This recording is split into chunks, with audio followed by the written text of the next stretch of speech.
Hi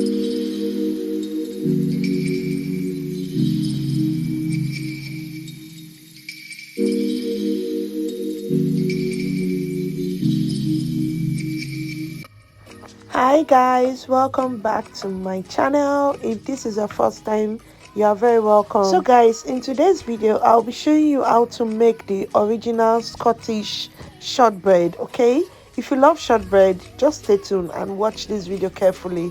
So the price of shortbread have tripled, guys. I love shortbread a lot, to the extent that I know all the products, all the prices and everything, and I can tell you that buying shortbread at this time is a lot of money going. So I learned this recipe and I would like to share with you guys. It's simple, just 3 ingredients and we are good to go. So firstly, I measured my flour, which is 375 grams. Then I measured my sugar, 125 grams. I'm going ahead to measure my butter, and my butter is 250 grams. Okay, please make sure you use the exact measurement. So for my butter, I actually just bought the measured ones. I didn't use margarine. I just bought the ones that they measured in bake shop.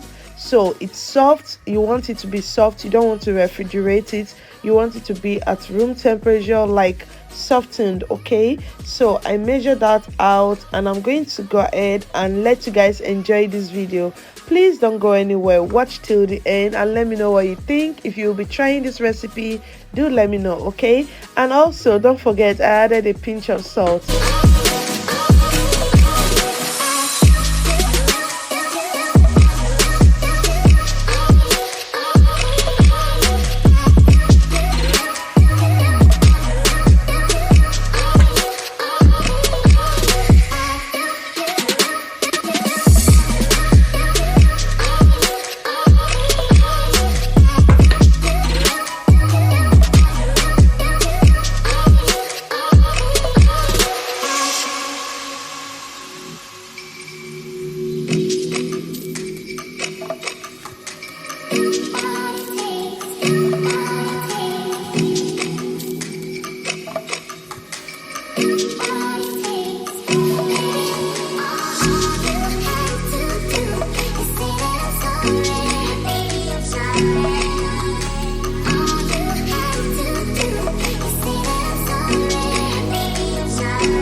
So guys, I hope you're watching what I'm doing. I'm just applying pressure in all sides while I'm trying to achieve a rectangle shape so I can cut in the designed shape that we know shortbread to have. Okay, so I'm just applying pressure in all round. This will make it come out thick. Okay, you know how shortbread is filling. When you bite it tends to be filling. If you don't apply pressure like this, it's going to come out looking dry and just too crunchy, and that's not what we want. We want the outside to be crunchy, and then it has to be moist inside, melting in your mouth. You know how shortbread is, so you want to apply pressure while trying to get your rectangle shape. You want to continue pressing at all sides, like applying pressure from all angles. Okay, so that's exactly what I'm doing. I hope you enjoy.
So guys, you want to bake this for 15 to 20 minutes on medium heat.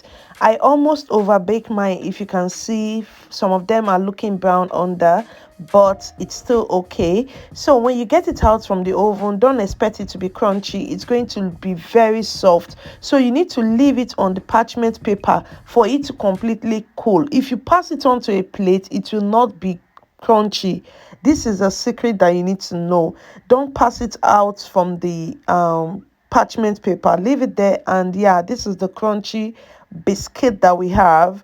See guys, this thing was crunchy. I was already munching on it. You can see it's not even complete anymore. So like I said, I almost overcooked mine. You can see like the under, though my own is still like warm, but it's already crunchy. Let me just show you guys so you can, let me allow you to hear the crunch. This is buttery, like it's so nice. It's crunchy, but then it just melts in your mouth. So when you bite, it melts just like your regular McDelf, or what's it called, shortbread is. Okay, yeah. That was the crunch. Okay. That's how crunchy it is. I hope you can hear the sound. Oh. So that is it. So once it's completely cool, when I mean completely, you want it to be completely cool. Once it's completely cool, pass it on to a airtight container or a Ziploc bag. Please do well to like this video, comment, subscribe if you haven't. I will be bringing you more, and let me know what you think. Will you be trying this? Do you like it? Thank you for watching. Have a blessed day. Bye. I no go stop, I no go settle. My light is never gonna die.